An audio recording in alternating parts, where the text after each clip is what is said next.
संगमच्या साटमा पत्र लिहिते तुला, वर पत्ता काही लिहू सांगा ना मला. ज्ञानाचा मी केला पेन मनाची यशाई, देहाच्या या पोष्ट मना संगम नेरी जाना. सतगुरु साटमाला पत्र देऊन येना. गुरु साक्षात परब्रह्म तस्मै श्री गुरुवे नमः. तस्मै श्री गुरुवे नमः. हरी हरी ओम.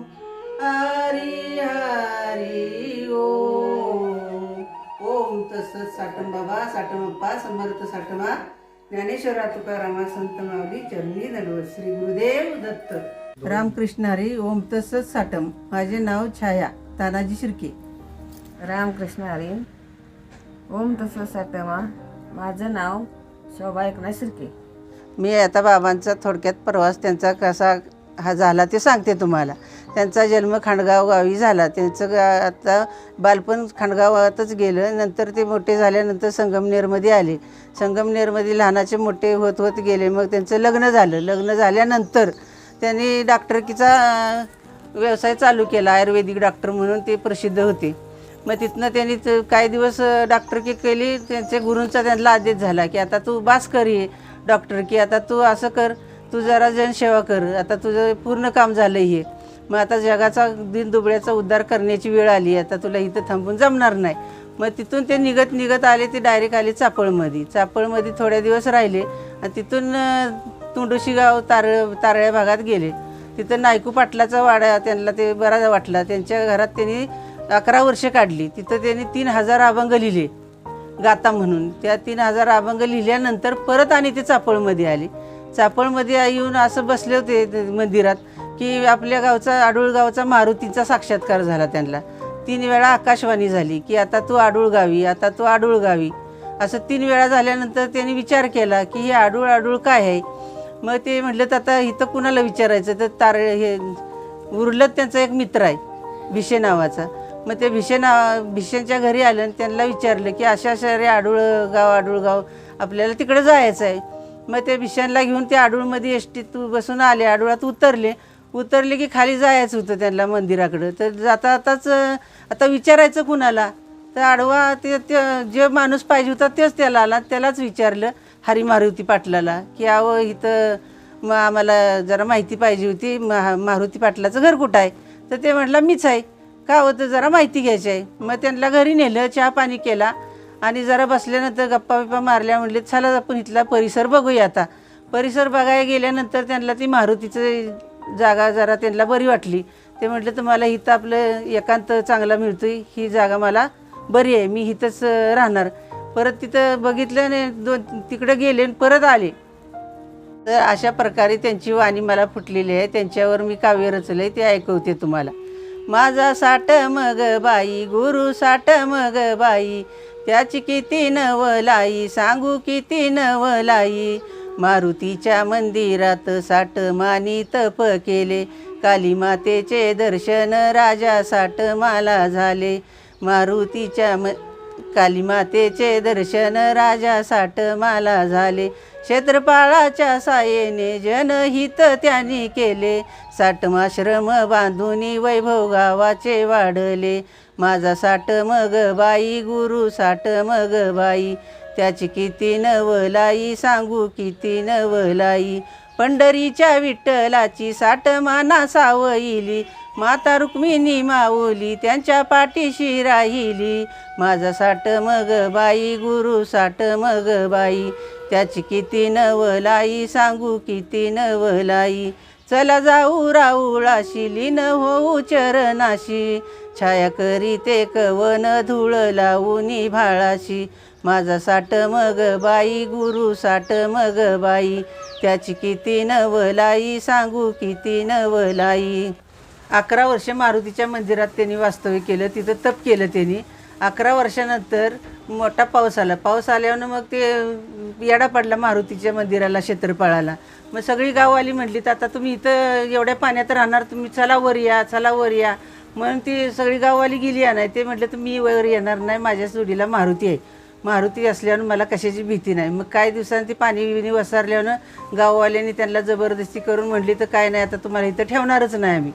तुम्हाला आता वरती आपण कुठं बी तुम्ही जागा बघा, तुम्हाला आम्ही पर्णकुटी बांधून देतो. मग ते आले वर, इकडे तिकडे जरा फिरलं, परिसर त्यांना काय पसंत पडला नाही. मग फिरत फिरत काळवाडी फाट्यावर गेलं. काळवाडी फाट्यावर गेल्यानंतर त्यांचं नजर पडली त्या जागेवर पडली. तर विचारलं ही जागा कुणाची आहे? तर उषाताई रामभाऊ शिर्के यांची जागा होती. मग तिचे सासूबाई पण ते बाबांच्या सानिध्यात जास्त होत्या ना, त्यामुळं त्यांना विचारलं की अशी अशी जागा आहे बाबा, असं असं म्हणते तिथं राहायचं. तर गाववाल्यांनी सांगितलं एवढी तुम्हाला जागा दाखवली, हीच का तुम्हाला जागा पसंत पडली? तर ते म्हटलं तर हिथं आहे ना परशुरामाची दिंडी जाताना 3 दिवस मुक्काम केलेला आहे आणि इथं दत्ताचं वास्तव्य आहे, त्यामुळे मला ही जागा पसंत आहे. मला एकांत पाहिजे म्हणून एकांतासाठी मला ही जागा बरी वाटली.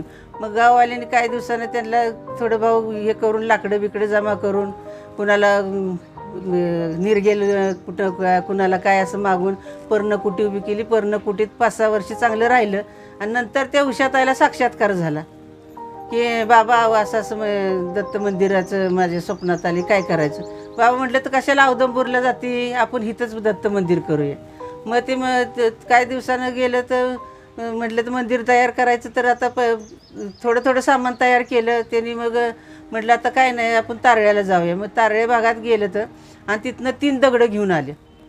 3 दगडं घेऊन आलं तर म्हटली तर हे कशाला आणले? ती तर एक गणपतीची मूर्ती, एक दत्ताची मूर्ती आणि एक त्यांच्या स्वतःचं पाय उभं राहून पादुका केलेली, अशा 3 मूर्ती. लक्ष्मण महाराज म्हणून होता तारळ्याचा, त्या माणसानं एकदम आडाणी माणूस, त्या माणसाने या मूर्ती घडवलेल्या आहेत त्या. आणि त्या मूर्त्या त्यांनी 6 जिवंत केले, ते त्यांच्यावर बोललं आणि मग स्थापना केली ती. आणि त्याच्यानंतर काय काळानं मग ते संगमनेरला निघून गेलं. त्यांची तब्येत पण जरा खालावली.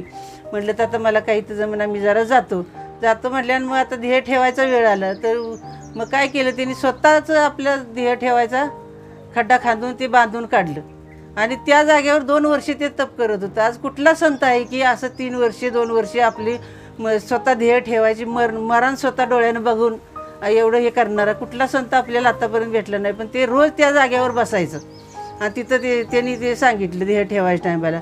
तर आता ध्येय ठेवायची वेळ आली तर कसा ध्येय ठेवायचा? जिवंत ध्येय ठेवायला परवानगी नाही. तर त्यांनी ध्येय आपला सुकवला खारकीसारखा.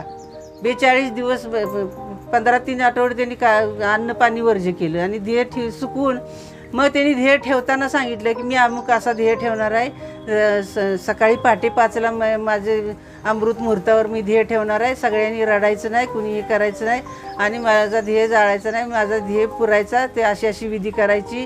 ग्रंथ ज्ञानेश्वरी बिनेश्वरी काय असतं ते त्यांच्यासमोर ठेवलं आणि त्यांचा तिथं ध्येय ठेवला. 42व्या दिवशी मोठा माझा कार्यक्रम करा आणि आडुळकरांना बी सांगितलं रडायचं नाही, संगमनेरच्या माणसांना बी सांगितलं रडायचं नाही. मी देवरूपात आहे, माझ्यासाठी कुणी रडू नका. तुम्ही कधी हाळी माराल त्या दिवशी मी तुमच्या पुढं उभा आहे. पण असं करा की जर पौर्णिमे 5 पौर्णिमा 5 गुरुवार जे माझं मनभावे करील त्याला मी साक्षात्कार दर्शन देईन आणि तुमच्या काय संकट असतील ती मला येऊन सांगा, मी तुमचं निवारण करीन. असं म्हणून त्यांनी ध्येय ठेवला बघा. शेवटचं त्यांची ही इच्छा त्यांची आम्ही सगळ्यांनी पूर्ण केली आणि आता पण ते आमच्याबरोबर आहे. ती आता त्यांचा ध्येय तिथं आहे संगमनेरमध्ये, पण आत्मा आमच्या भोवतानच त्यांचा गुरपटलेला आहे. कारण आडुळकरातनं ते पूर्ण विलीन झालेलं आहे ते. त्यामुळे आम्हाला ते काही टेन्शन वाटत नाही. आम्ही कुठं बी गेलो काय गेलो तरी आमचं साठम आमच्या संघ आहे, आमचं साठम आमच्या बरोबर आहे असं आम्हाला वाटतं. आणि कुठलंही काम करायचं झालं फक्त बाबांचं नाव घेऊन आम्ही बाहेर पडलो की आमचं अचानक काम होतं. आता 4 दिवसाचा प्रश्न आहे बघा. माझ्यावरचं संकट नवऱ्याला जवळजवळ आता 3-4 वर्ष झालं रेसनिंग मी स्वतः आणायची आणि गेल्या महिन्यात त्यांना रेसनिंग आणायला पाठवून दिलं. हे माझा गुन्हा झाला आणि रेसनिंग घेऊन आलं पण त्यांनी कार्ड कुठं ठेवली हे त्यांना माहीत नाही. कार्ड कुठं ठेवली आता मी काय म्हटलं, यांनी कॅडमॅड सगळं काढलं आणि ते जाळलं. त्याच्यातनं ह्यांनी पिशवी जाळून टाकली असणार. सगळं घर शोधलं काय मिळालं नाही. म्हटलं बाबा हे काय एवढं टेन्शन, आता ते कार्डाचं कुठं शोधायचं, कसं आणायचं? गॅसचं बी कार्ड नाही, परत रेशनिंग कार्ड नाही, रेशनिंग तर मिळणार नाही. ह्याचं याप किती करायला लागणार? आता ह्या माणसाला तर धावपळ होईना. म्हटलं साटम बाबा जर तुम्हाला माझ्या नजरेनं चुकलं असेल कुठं तर तुमच्या नजरेनं मला दाखवा. आणि स्वामी समर्थाच्या बी आरतीला मी गेले, तिथं मी बोलले की म्हटलं अहो असं असं माझ्या नवऱ्यानं हे केलं आणि त्यांचं लक्ष लागणार, रातचं उठून बसते ती येड्यासारखं करायला लागलं. जर त्यांच्या नजरेतनं माझ्या नजरेतनं चुकून कुठं गेलं असेल तर तुम्ही मला हे तुमच्या नजरेनं दाखवा. म्हणून गुरुवारी संध्याकाळी 9-9:30 वाजता आम्ही तिकडं आल्यानं लोटायला लागलं तर ते घरात लोटायला लागलं तर दोन्ही कपाटाच्या एकीकडं कपाट आहे आणि एकीकडं भांड्याचं कपाट आहे, तिथं एक कॅरम पोराचा खेळायचा. ते आम्ही नवरा बायको दोघंच घरात आहे. मग त्या कॅरमपाशी त्या इतक्या अडचणीत कार्डाची पिशवी गेली कशी. मग रात्रीच्या 11 11:30ला ती पिशवी आम्हाला गुरुवारी संध्याकाळी गावली. एवढं त्यांना ती हळवळ झालं की त्या साटम बाबाच्या मोहरं जोरजोरात रडायला लागलं की बाबा खरंच तुम्ही आहे. सगळी म्हणते तिने बाबा आहे ती, बाबा आहे ती. तुम्ही किती मला प्रचिती देत आहे, किती माझ्या संकटाला तुम्ही उभं राहताय. जर मी हाळी मारेल तर तुम्ही माझ्याबरोबर आहे. मग त्यांना एवढा आनंद झाला की ते पुटूच्या समोर किती उशीर ते रडत उभं राहिलं की माझा साटम माझ्या संघ आहे, मला कुणी नसलं तरी चालेल. भेट घ्यायला गावात गेलो आम्ही तर बाबा गप अगदी पर्णकुटीमध्ये बसलेलं होतं. मग दर्शन घेतलं बाबांचं. मग तिथनं ओळख केली बाबांची. मग बाबा घरी, मग कधी कधी घरी यायचं. मग बाबा येणार का घरी, हा म्हणणार. मग घरी यायचं, बाबा काय काय माहिती सांगायचं. म्हणजे अशी संकट जरी छोटी असली तरी त्यांना तुम्ही हाळी मारा, ते नक्की येणार. पण कसं तुम्ही अगदी अंतःकरणापासून मनापासून तुम्ही त्यांच्या समोर गेला तर तुमच्या डोळ्यात पाणी आलं पाहिजे. जसं आई मूल समोर आलं तिला पाना फुटतं, तसा गुरुचं शिष्याचं नातं आहे.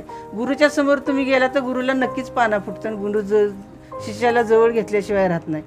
म्हणून गुरुला भाजा, इतर कुणाला नको. गुरुची संगत केली तर तुम्हाला मोक्ष मिळेल. माळकारीची संगत केली तर तुम्हाला नक्कीच हरिपाठ शिकायला मिळेल. हे त्यांचं वाक्य आहे. आणि तुम्ही रुपया कमवला तर 4 आणि तुम्ही बाजूला ठेवा, तर तुम्ही पुढे जाल. नाही तर तुम्ही पुढे जाणार नाही. तुम्ही किती बी कमवा, तुम्ही यशस्वी होणार नाही. रुपया 2 कमविलं तर 8 आणि ठेवायचं बाजू. ही त्यांची आम्हाला शिकवण होती. आणि अशा शिकवणीतनं त्यांनी आम्हाला घडवले, शून्यातनं घडवले. आणि हे सगळ्या आडुळकरांना माहीत आहे की आडुळातली कितीतरी दिनदुबळी माणसं आहेत, ती कितीतरी नाचार दुबळी माणसं, त्यांना आज कुठं बसवलं आहे त्यांनी. आज बघायला गेलं तरी माझ्या शेजारी माझी ही जाव बसली, ही जी परिस्थिती जर सांगायला गेलं तर तुमच्या डोळ्यात पाणी येईल. 2 मुलीची लग्न केलं आणि त्यांचं मालक गेलं. 4 माणसाचं 5-6 माणसं बोजा तिच्यावर पडला. मग तिनं काय केलं, काय करायचं ती नेहमीच काय म्हणायची, असं द्या तसं द्या. मी 1-2 वेळा नाही दिलं तर तिनं भाजीचा व्यापार केला. आज भाजीच्या व्यापारावर तिनं पोरं शिकवून, पोरं लायला लावून आज तिच्याकडे सगळी माणसं वर तोंड करून बघते. ती एवढी तिची पदवी वाढली. कशामुळं तर साटणं बाबाच्या संगतीमुळं. ती जर त्या संगतीत येत नव्हती, तिला जर तिथवर नेत नव्हती तर हिची प्रगती होत नव्हती. मग ही आज त्या लेवलची बाय. अशी आमच्या गावातली दिनदुबळी माणसं बरीचशीच सांगायला गेली नावं तर बरीचशीच आहे ती. पण थोडक्यात तुम्हाला सांगते की अशी माणसं त्यांनी घडवली आणि घडवून दाखवली. आज प्रत्येकाला कुठल्या जसं कर्म आहे तसं त्यांना व्यवसाय त्यांनी घालून दिलेला आहे. कुणाला भक्तीचा दिला, कुणाला शेतीचा दिला, कुणाला धंद्याचा दिला. मला तर पानपट्टीच त्यांनी घालून दिली. का तर इथं तिथं बसण्यापेक्षा जातो नव्या रस्त्यावर बस जा. मग मला त्यांनी ती पानपट्टी आज 25 वर्ष झालं. अशा प्रकारे त्यांचा आडूळमध्ये हा प्रवास चालू झाला. एकही मंदिर आमच्या गावात उभं राहिलेलं नव्हतं. जवळजवळ किती वर्ष तरी सगळी माणसं म्हणायची मारुतीचे मंदिरावर झाकाण नाही, मारुती मंदिरावर झाकाण घेत नाही. पण बाबांनी एका 15 दिवसात मारुतीवर झाकाण टाकून दाखवलं. आणि त्याच्यानंतर त्यांनी जी अशी मंदिरं आमच्या गावातली एक मंदिरं अशी उभी केली, ते गेल्याच्या नंतरही आम्हाला प्रचिती यायला लागली त्यांची की ते बोललं ह्या ठिकाणी तुमच्या असे दिंड्या उतरतेल्या, असे पंक्ती पडतील या क्षेत्रफळाच्या इथं. तर आज 16 वर्ष झाली बघा आमच्या इथं त्यांच्या कृपेनं भंडारा चालू झाला आहे. पारायण बसतं, ज्ञानेश्वरी पारायणाचा कीर्तनाचा ह्याचा सोहळा चांगला बसतो. सहकार्य करते ते आडुळकर सगळी भाविक, अगदी मनभावी सेवा त्यांची करते ती, त्याच्याबद्दल काय नाही. पण त्यांनी आशीर्वाद दिलं दिनदुबळ्यांना, त्यांची जर तुम्ही आज घरं बघितली तर ती आमची साटम आश्रमच आहे ती सगळ्यांची. एकही माणूस असा राहिला नाही. असं त्यांनी ते कृपा आमच्या आडुळकरावर केली. आणि असं बघायला गेलं तर एक माणसांच्यावर असे त्यांनी प्रसंग आलेलं ते सुद्धा त्यांनी त्यांच्या अंगावर गेलं. दर्शनच झालं होतं ना, असं सगळ्यांना दर्शनच व्हायला लागलं ना त्यांचं, की साक्षात्कार द्यायला लागलं. कुणाला कसा अशा साक्षात्कारांच्या रूपानं ते मग जास्त माहिती परिचय त्यांचा वाढत गेला. मग ते त्यांच्यावर सगळ्या गाववाल्यांचा लक्ष बसला. मग त्यांनी आम्हाला कार्यक्रमाच्या तिथी घालून दिल्या. तुम्ही दत्त जयंती करा, तुम्ही आप्पा साटमाचे दसऱ्याच्या वेळेला कार्यक्रम करा, संत मेळावा भरवा, असे 4-5 आम्हाला तिथी घालून दिल्या त्यांनी. आता त्यांचा समाधी सोहळ्याचा कार्यक्रम असं 5 तिथी आम्ही इथं आडूळमध्ये कसं साजर करतो. संगमनेरला त्यांच्या ध्येय ठेवला आहे, तिथं तर एकदमच मोठा सोहळा होतो समाधी सोहळा. तिकडं पण आम्ही गाववाली सगळी जाऊन हे करतो. मग अशा रूपाने त्यांची ती प्रगती होत गेली, ती आम्हाला माहिती सांगत गेले, आमच्या सुधारणा झाली, आमचं आडूळ भक्ती मार्गाला त्यांनी लावलं. एकही माणूस आज तुम्हाला असा दिसणार नाही की रामकृष्ण हरी ओम तत्सत साटम म्हणणार. त्यांच्या कृपेनं आमच्या आडोळ्याला आता भरपूर सुधारणा झाली आहे. आणि एकही माणसाच्याकडं असं नाही की चला बाबा एकमेकाकडं हात पसरूया, असं त्यांना कुणाला दिनदुबळ्याला ठेवलं नाही. एकेकाच्या घरी तर खायला अन्न नव्हतं, त्यांच्या घरी आज मसरच जगते ती. एवढ्यापर्यंत त्यांनी आमच्या घरी वैभव म्हणजे त्यांनी आवक जी अशी करून ठेवली की ती माणसाला न विसरण्यासारखी. मला तर त्यांनी एवढं माझ्यावर कृपादृष्टी केली तर मला का तर माझी वाणी पण फुडली आणि मला चांगल्या मार्गाला लावलं. माझा परिवार आजी लहान असू द्या पण सुखी आहे, समाधानी आहे. मी त्यांच्या कृपेनं माझ्यावर त्यांची एवढी कृपा झाली की मला काय सुचत नाही त्यांच्यावर काय बोलावं, किती सांगावं उमगणं झालं की आता किती एवढं मला आनंद झाला आहे की मी आज बाबांचं काव्य सांगते आहे, बाबांच्याबद्दल माहिती सांगते आहे. बाबांनी माझ्या पाठीशी उभं राहिलं ते, बाबा माझ्या अंगात संचारलं ते, म्हणून मला एवढी वाणी येते आणि मी एवढी बाबांच्या विषयी माहिती सांगते आहे. बाबांनी आम्हाला सगळ्यांना तारून नेले, जशी समुद्रात नाव तरते असं आडुळकरांना तारून त्यांनी दाखवले. आणि या मंदिरांचं कामं तर एकदमच त्यांनी सुंदर केलेली आहे ती. आज एकही मंदिर आमच्या गावात असं राहिलं नाही. तुम्ही कधीही येऊन बघू शकता. काळवाडी फाट्यावर त्यांचा आश्रम आहे, तिथं येऊन बघू शकता. तिथं जर आठवड्याला तिथं हरिपाठ असतो, कीर्तन असतं, भजन असतं. महिला चांगल्या ते सहकार्य केले. आता असं झालं एक वेळा की मी हरिपाटलाच्या रानात शेंगा काढायला गेले, तिथं माझ्या पोटात दुखायला लागलं. त्यावेळेला मी बाबांच्या तिथं मला त्या हरिपाटलानं नेलं आणि त्यावेळेला बाबांचा दुसरा सामना माझा झाला. त्यावेळेला बाबांनी मला एक गोळी आणि एक कसला तरी पाला दिला. माझ्या अंगावरचं सुद्धा जास्त जात होतं. मग तिथपासून जी बाबांच्यावर लक्ष गाववाल्यांचा बसत गेला की चला या छायाचं साक्षात्कार जे आहेत ती सगळ्या गावांना अनुभवलेलं आहे ती. त्यामुळं ते मी काय जरी सांगितलं तरी त्यांना खरं वाटतं, कारण ते माझं जे साक्षात्कार आहे ती प्रत्यक्ष सगळ्या गावाने अनुभवलेलं आहे ती. पाहून ग विचारते आडूळ ग कोट, पाहून ग विचारिते आडूळ ग कोट, मिकाबाई बोटान ग दाखवते नीट, मिकाबाई बोटान ग दाखवते नीट.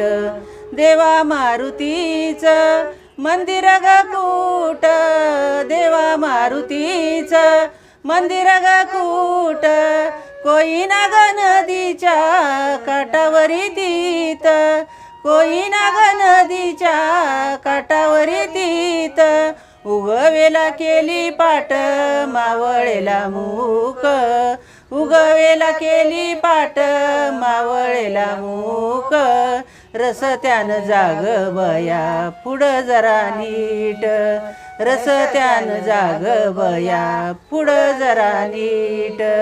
मागे वळून मी का पाहते क्षेत्रफळाचे मूक, मागे वळून मी का पाहते क्षेत्रफळाचे मूक, पाहून ग विचारते आडूळ ग कूट, पाहून ग विचारते आडूळ ग कूट, देवा भैरीचं मंदिर ग कूट, देवा भैरीचं मंदिर ग कूट, नजार ग गेली माझी डोंगराव नीट, नजार ग गेली माझी डोंगराव नीट. देवा भैरीन शेल्याचा ग केला हात, देवा भैरीन शेल्याचा ग केला हात, शेल्याचा ग केला हात वर केला हात, पाहून ग विचारती आडूळ ग कूट, पाहून ग विचारती आडूळ ग कूट, एकमुखी दत्ताचे मंदिर ग कूट, एकमुखी दत्ताचे मंदिर ग कूट, काळवाडी फट्यावरी जाग बया नीट, काळवाडी फट्यावरी जाग बया नीट, साठम ग माझे गुरु बसल्या तिथीत, साठम ग माझे गुरु बसल्या तिथीत, विचार जात्याना ते सांगतील नीट, विचार जात्याना ते सांगतील नीट, पाहून ग विचारिते आडूळ ग कूट, पाहून ग विचारिते आडूळ ग कूट. रामकृष्ण हरी ओम तत्सत साटम. गुरुदेव दत्त.